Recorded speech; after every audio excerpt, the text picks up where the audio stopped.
सन्मान मिळवून देऊ, हे स्वप्न पूर्ण करण्यासाठी सर्वजण कामाला लागलेले आहेत। सर्वजण या मंचावरच्या आणि मंचाच्या वर नसलेले आजूबाजूचे लोक कामाला लागले आहेत। एक मोठा यज्ञ इथे सुरू झालेला आहे। या यज्ञामध्ये आपल्या प्रयत्नांची सर्वांनी आहुती द्यायची आहे। अमितभाई शहांच्या समवेत मम म्हणून या कामाला सुरुवात करायची आहे।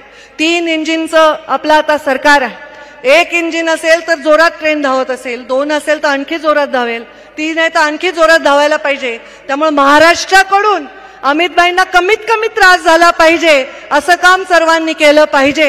एवढी शक्ती अमितभाईंच्या विचारांनी महाराष्ट्रामध्ये ओतली आहे, तर महाराष्ट्रापेक्षा दुसऱ्या राज्यात त्यांनी लक्ष द्यावं आणि महाराष्ट्रामध्ये आम्ही जास्तीत जास्त खासदार निवडून आणून देऊ असं वचन मंचावरील विराजमान सर्वांनी त्यांना देण्याची आवश्यकता आहे।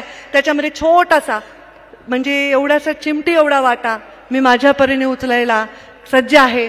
आपल्या सर्वांच्या आशीर्वादाने मी आपल्या सर्वांना वचन देते की अमितभाईंनी आता जे आव्हान करतील नक्कीच त्याच्या मागे फार मोठं स्वप्न असणार आहे। त्या स्वप्नामध्ये सगळ्यांनी योगदान देत राहतील असा विचार मी या निमित्ताने व्यक्त करते आणि माझ्या वाणीला विराम देते। धन्यवाद। जय हिंद, जय महाराष्ट्र। खूप खूप धन्यवाद ताई। यानंतर मी महाराष्ट्र राज्याचे माजी मुख्यमंत्री आदरणीय अशोक चव्हाण साहेबांना विनंती करतो की आपण आपलं मनोगत थोडक्यात व्यक्त करावं।